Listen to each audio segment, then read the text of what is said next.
In the winter of 1913, in a drafting room on the 42nd floor of an unfinished building in Midtown Manhattan, a junior architect named Paul Hellieu noticed something in the preparatory sketches that made him set down his compass. The ceiling design for the new Grand Central Terminal showed a celestial map, Zodiac constellations arranged across a vaulted turquoise field, but the stars were reversed. East and west had been transposed. Orion faced the wrong direction. The Big Dipper poured upward instead of down. Hellieu's notation, penciled in the margin of the blueprint dated February 11, 1913, reads simply, "As seen from above." No explanation follows. The blueprints were approved without revision. Construction continued. 6 weeks later, the terminal opened to the public with a ceiling that showed the heavens backward, and no official record mentioned the error until decades later, when a commuter happened to write a letter to the New York Times.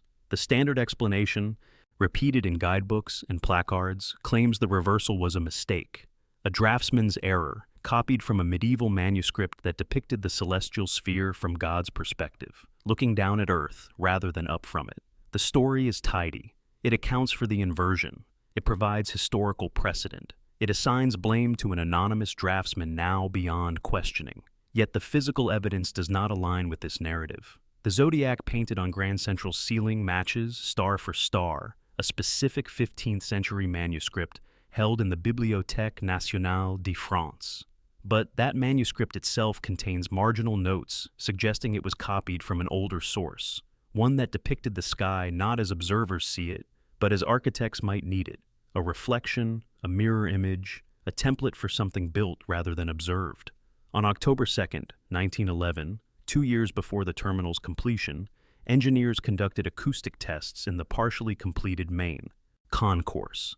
The space measured 275 feet long, 120 feet wide, and 125 feet high, a volume designed to handle the roar of steam engines, the crush of crowds, the cacophony of a city compressing itself into a single transit point. Yet when workers tested the space, they reported something unexpected. Voices carried with unusual clarity across the vast hall. A whisper spoken in one corner could be heard distinctly in another, 200 feet away. The phenomenon, documented in a foreman's logbook now archived at the New York Transit Museum, was attributed to the vaulted ceiling's shape. Engineers noted the effect, but did not investigate further.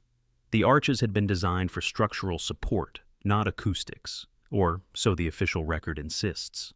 The architect in charge of the project, Whitney Warren, had spent 2 years in Paris before designing Grand Central, studying at the École des Beaux-Arts during a period when French engineers were experimenting with resonance in public spaces. In 1909, a Parisian engineer named Gustave Léon had published a paper on the acoustic properties of vaulted ceilings in railway stations, arguing that certain geometries could either amplify or dampen sound, depending on the curvature of the arches and the materials used. Léon's work focused on the Gare d'Orsay, a Beaux-Arts station completed in 1900, which featured a barrel-vaulted ceiling that created what Léon called controlled reverberation, sound that lingered just long enough to be intelligible, but not so long that it became muddy or confusing. Warren's notebooks, held in the Avery Architectural Library at Columbia University, contain sketches dated 1910 that closely resemble Léon's diagrams, including calculations for ceiling height, arch radius, and surface materials. No correspondence between Warren and Léon survives, but the mathematical similarities suggest either direct influence or access to the same underlying principles. The ceiling's Zodiac was not part of Warren's original design. Early sketches from 1903 show a plain vaulted ceiling, white plaster over steel ribs with no decorative elements. The decision to add a celestial map came later, in 1912, after the main structure was nearly complete. Paul Hellieu, the French artist commissioned to design the ceiling, had no background in astronomy. He was known primarily for society portraits and Art Nouveau poster designs. His selection for the project puzzled some observers at the time. A critic for the journal Architecture and Building, writing in March 1912, noted that Hellieu's expertise lay in the rendering of feminine beauty and the play of light on fabric, not in scientific illustration or architectural integration. Yet Hellieu's design was approved quickly, with minimal revision, and executed in less than a year, a remarkably short timeline for such an ambitious decorative program. The source manuscript Hello reportedly copied from, a 15th century book of hours illuminated for the Duke of Berry, Ondar, shows the zodiac from what medieval scholars called the celestial perspective, the view an observer would have if standing outside the sphere of the heavens, looking inward toward Earth. This perspective was theologically significant in medieval cosmology, representing God's omniscient view of creation. But the manuscript's depiction is not purely theological. Marginal annotations in faded ink, barely visible under magnification, include measurements in cubits and degrees, suggesting the diagram had a practical application beyond devotional imagery. A restoration report from 1998, conducted by conservators at the Bibliothèque Nationale, noted that the zodiac page showed signs of repeated handling and wear, unlike the surrounding illuminated pages, which remained pristine. Someone had consulted this specific diagram frequently, for purposes the manuscript's original context does not explain. By January 1913, with the ceiling design finalized, a crew of painters began transferring Hello's sketches onto the concourse's vaulted surface. The process required scaffolding that filled the entire hall, transforming the space into a lattice of wooden beams and platforms. Photographs from the period show workers perched at dizzying heights, painting directly onto damp plaster using a technique called buon fresco, which bonds pigment to the surface as the plaster cures. The paint had to be applied quickly, section by section, before the plaster dried. Mistakes could not be easily corrected. Yet despite the complexity of the task, the zodiac was completed in 6 weeks, with no documented errors or revisions. The speed suggests either exceptional skill or an unusually detailed preparatory plan, perhaps both. The ceiling's color, a deep turquoise green, does not match the natural sky. It is darker, more saturated, closer to the hue of deep ocean water than atmosphere. The pigment used, a mixture of chromium oxide and cobalt blue, was expensive and difficult to source in. The quantities required. Invoices archived at the New York Public Library show that the New York Central Railroad, which funded the terminal's construction, paid a premium to import the pigment from a supplier in Lyon, France, the same city where Gustave Lyon had conducted his acoustic experiments. The choice of color puzzled contemporary observers. A reporter for the New York Herald, writing on the day of the terminal's opening, described the ceiling as a curious shade of submarine green, neither sky nor sea, as if the heavens had been glimpsed through a deep water. The description was not intended as praise, but it captured something essential about the effect. The ceiling did not represent the sky as seen from Earth, but as imagined from some other vantage point, submerged or inverted. On February 2, 1913, one day before Grand Central's official opening, engineers conducted a final series of tests. They measured sound propagation, air circulation, light distribution, and crowd flow. The acoustic tests, recorded in a typewritten report, now held at the New York Transit Museum, noted that the ceiling's curvature created focal points where sound concentrated with unusual intensity. These points did not correspond to any architectural feature or structural necessity. They appeared to be incidental, byproducts of the ceiling's geometry, yet their locations, marked on a diagram appended to the report, form a pattern that mirrors the positions of the brightest stars in the painted zodiac. Orion's belt aligns with one focal point, the apex of the Big Dipper with another. The correlation was not mentioned in the report's text, only visible in the diagram, where someone had drawn faint pencil lines connecting the acoustic points to the corresponding constellations above them. The terminal opened on February 3, 1913, to crowds estimated at 150,000. Newspapers described the main concourse as a cathedral of commerce, a monument to progress, a gateway to the modern age. The ceiling drew admiration for its beauty and craftsmanship, but no public commentary mentioned the reversed zodiac.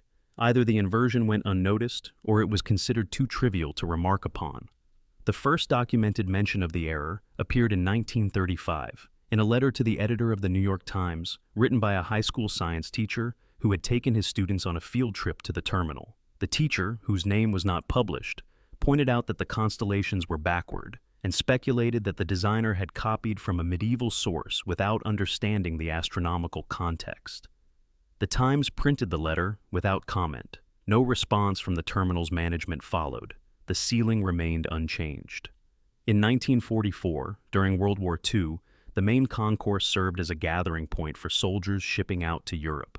Photographs from the period show crowds so dense that individual faces blur into a mass of uniforms and luggage. The ceiling lit by enormous arched windows during the day and electric chandeliers at night, presided over scenes of departure and reunion, anxiety and relief. A chaplain stationed at the terminal, writing in his diary on D-Day, June 6, 1944, noted that the concourse felt like a church without an altar, a space designed for transit but shaped by rituals of farewell and homecoming. He mentioned the ceiling specifically, describing how soldiers would look up at the painted stars as they waited for trains, some crossing themselves, others simply standing in silence. The chaplain did not comment on the Zodiac's inversion, but he observed that the ceiling seemed to calm people, creating what he called a pocket of stillness in the middle of chaos. After the war, as rail travel declined and highways expanded, Grand Central fell into disrepair. The ceiling darkened under decades of cigarette smoke and diesel exhaust. By the 1970s, the once brilliant turquoise had faded to a murky gray, and the stars were barely visible. Plans to demolish the terminal and replace it with a modern office tower gained momentum.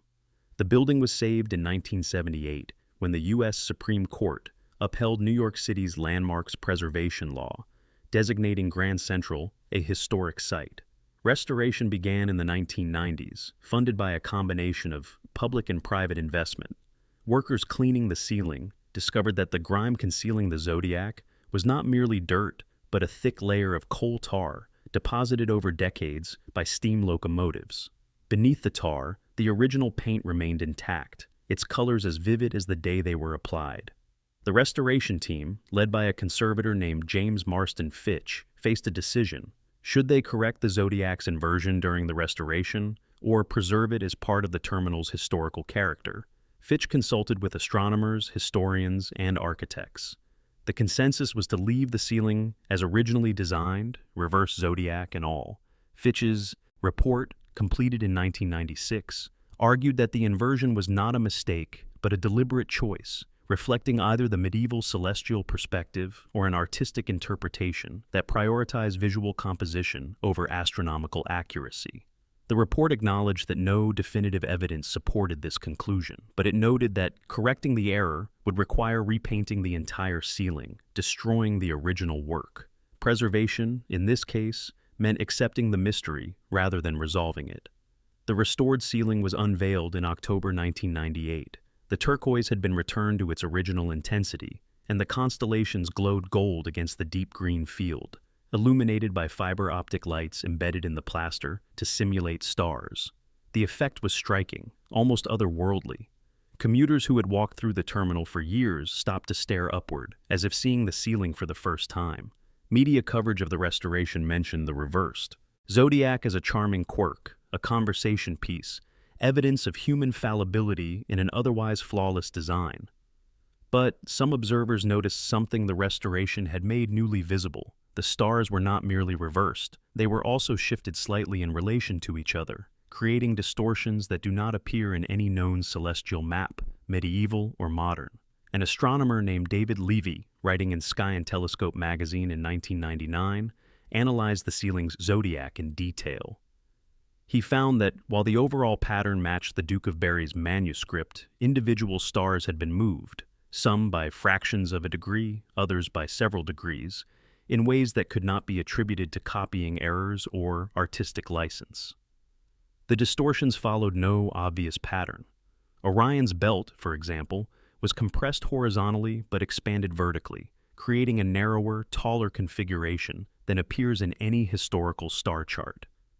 The Big Dipper's handle curved more sharply than in reality, and several stars in Taurus were displaced to form a shape that resembled a grid rather than a constellation. Levy speculated that these alterations might have been intentional, designed to fit the architectural space rather than replicate the actual sky, but he could find no documentation explaining the choices. In 2005, a graduate student in architectural history at MIT named Rebecca Solnit stumbled across a reference to Grand Central's ceiling in an unexpected place, a declassified CIA document from 1952.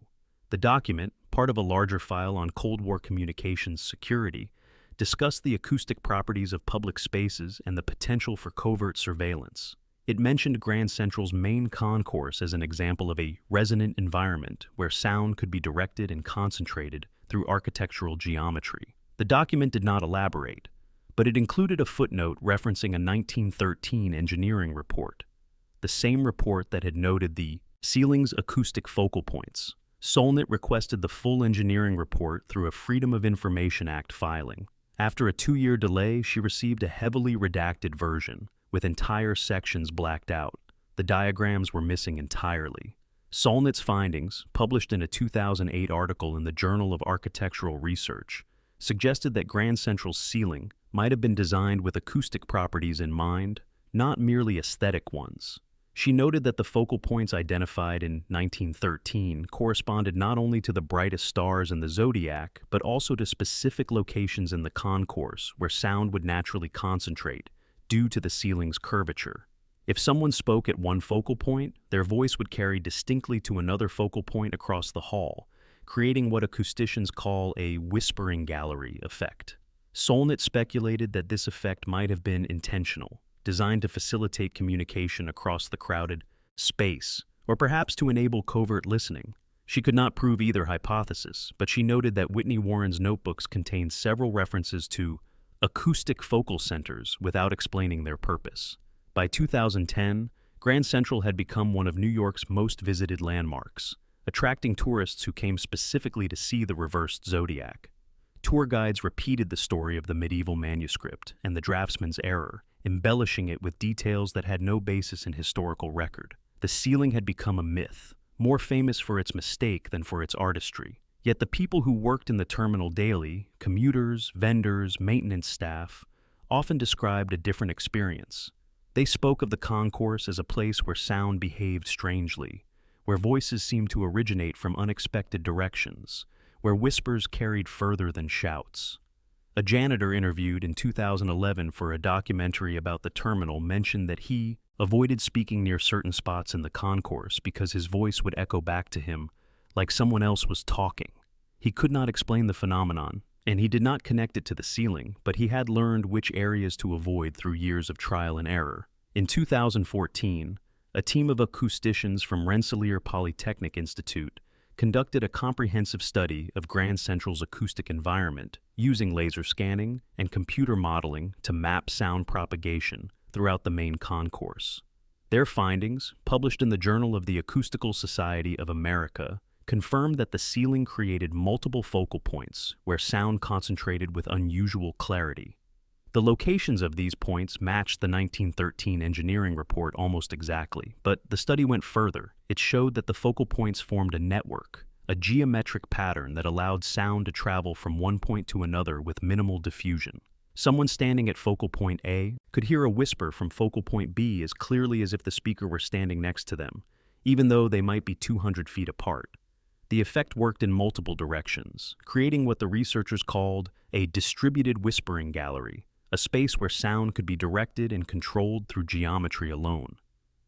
The researchers noted that this effect would have required precise architectural planning. The ceiling's curvature, the placement of the arches, even the materials used, all would have needed to be calibrated to create the observed acoustic properties. The team attempted to model whether the effect could have been accidental, a byproduct of aesthetic choices made without acoustic considerations. Their simulations suggested the probability was low. To produce the observed pattern of focal points, the ceiling's geometry would have needed to conform to specific mathematical ratios, similar to those used in designing concert halls and theaters. The researchers stopped short of claiming the ceiling was deliberately designed as an acoustic instrument, but they acknowledged that the precision of the geometry suggested intentional engineering rather than coincidence. No response to the study came from the Metropolitan Transportation Authority, which manages Grand Central, or from architectural historians specializing in Beaux-Arts design. The findings circulated primarily within academic acoustics journals, reaching a narrow audience of specialists. The broader public continued to visit the terminal for its reversed zodiac, unaware that the ceiling might serve a function beyond decoration. Yet some visitors began to notice the acoustic phenomena on their own. Online forums and travel blogs from 2015 onward contain scattered reports of the whispering spots in the concourse, locations where two people could stand far apart and converse in normal tones while remaining inaudible to others nearby. These spots did not correspond to the famous Whispering Gallery outside the Oyster Bar, a well-known acoustic curiosity formed by arches near the terminal's lower level. The main concourse's focal points were less predictable, harder to locate, and not marked or explained by any signage. In 2017, an archivist at the New York Public Library discovered a cache of correspondence between Whitney Warren and a French acoustician named Paul Sabine, who had consulted on the design of Boston's Symphony Hall in 1900. The letters, dated between 1910 and 1912, discuss harmonic centers and resonant nodes in vaulted spaces. Sabine's letters reference Lyon's work on railway station acoustics and suggest that Warren was attempting to apply similar principles to Grand Central. In one letter, dated April 15, 1911, Sabine writes, "The challenge is not merely to create resonance, but to direct it. A ceiling designed for dispersal serves the crowd. A ceiling designed for concentration serves the few who know where to listen." The meaning of this statement is ambiguous, but it suggests that the acoustic properties of Grand Central's ceiling might have been designed for purposes beyond general sound management. The archivist, a woman named Eleanor Krantz, spent 2 years cross-referencing the correspondence with architectural plans and engineering reports. She found that the dates when Warren consulted with Sabine coincided with revisions to the ceiling's design, revisions that altered the curvature of the arches in ways that had no apparent aesthetic justification. The changes were subtle, measured in inches rather than feet, but they would have significantly affected sound propagation. Krantz's research, published in 2019 in the journal Architectural History, suggested that the ceiling's acoustic properties were not accidental, but central to its design. She speculated that the focal points might have been intended for crowd control, allowing terminal officials to monitor conversations from a central listening post. She found no evidence that such a system was ever used, but she noted that the original floor plans included a small office, now demolished, located directly beneath one of the ceiling's primary acoustic nodes.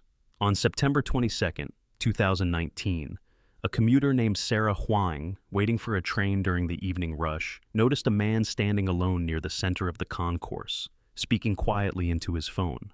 His voice reached her clearly, though she was standing nearly 150 feet away, separated from him by a river of moving people.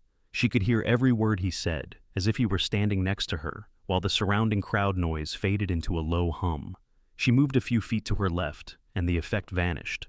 The man's voice disappeared, replaced by the general cacophony of the terminal. She stepped back to her original position, and his voice returned, sharp and distinct. Huang, a sound engineer by training, recognized the phenomenon as an acoustic focal point.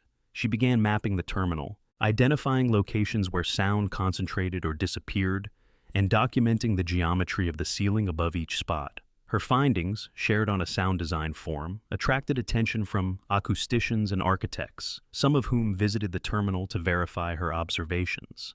The ceiling's reverse zodiac, meanwhile, continued to draw its own attention. In 2020, during the COVID-19 pandemic, when the terminal stood nearly empty, photographers captured images of the concourse bathed in daylight streaming through the tall windows, illuminating the zodiac in a way that was rarely visible when crowds filled the space. The stars glowed against the turquoise field, and the inversion became more apparent. Orion hunting eastward instead of west, the twins of Gemini facing away from each other instead of toward, the scorpion's tail curling in the wrong direction. A viral photograph showed a single figure standing beneath the zodiac, arms raised, as if trying to touch the stars. The image circulated widely on social media, accompanied by captions about solitude, reversal, and the strangeness of familiar spaces emptied of their usual life. When the terminal reopened fully in 2021, the crowds returned, but something had shifted in how people experienced the space. More visitors stopped to look up at the ceiling, noticing details they had previously ignored. The reversed zodiac was no longer just a trivia fact, but a focal point of curiosity, a puzzle that seemed to invite interpretation. Some saw it as a metaphor for modern life, everything backward, inverted, seen from the wrong perspective. Others took it literally, wondering why such an obvious error had never been corrected. A few, familiar with the acoustic research, speculated that the ceiling's design served multiple purposes, layering aesthetic, acoustic, and perhaps symbolic functions in ways that were not fully understood or documented. In 2023, a researcher named Michael Torres, studying the history of surveillance technology, uncovered a patent filed in 1909 by an engineer named Hermann Strauss, who had worked briefly on the Grand Central Project. The patent described a method for acoustic concentration and redirection in large public spaces, using vaulted ceilings with specific geometric properties to create focal points where sound could be collected and transmitted to listening devices located elsewhere in the building. The patent included diagrams that resembled, in broad strokes, the ceiling design of Grand Central's main concourse. Strauss's employment records, archived at the New York Historical Society, show that he left the Grand Central Project abruptly in 1910, citing creative differences with the design team. No explanation of these differences survives, and Strauss's patent was never implemented in any known building. Torres's findings raised new questions about the ceiling's purpose, but provided no definitive answers. Today, Grand Central Terminal processes more than 750,000 passengers daily, most of whom pass through the main concourse without glancing upward. The ceiling, with its reversed zodiac and hidden acoustic properties, presides over the flow of bodies and voices, directing sound in patterns that few perceive. The whispering spots remain unmarked, known only to those who stumble across them or seek them out deliberately. The official explanation for the zodiac's inversion, a draftsman's error copied from a medieval manuscript, persists in guidebooks and tourist literature, though it accounts for only part of the mystery. The alterations to individual stars, the acoustic focal points, the correspondence with Saban, the redacted engineering reports, the patent filed by Strauss, these details complicate the narrative without resolving it. In 2024, a coalition of preservationists and historians proposed installing an informational plaque explaining the ceiling's acoustic properties alongside its artistic features. The Metropolitan Transportation Authority declined, citing concerns that publicizing the whispering spots might encourage misuse or disrupt passenger flow.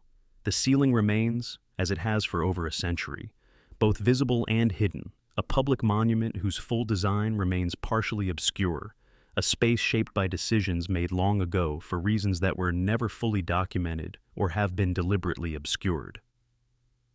If the ceiling was designed to concentrate sound, the question remains, for whom?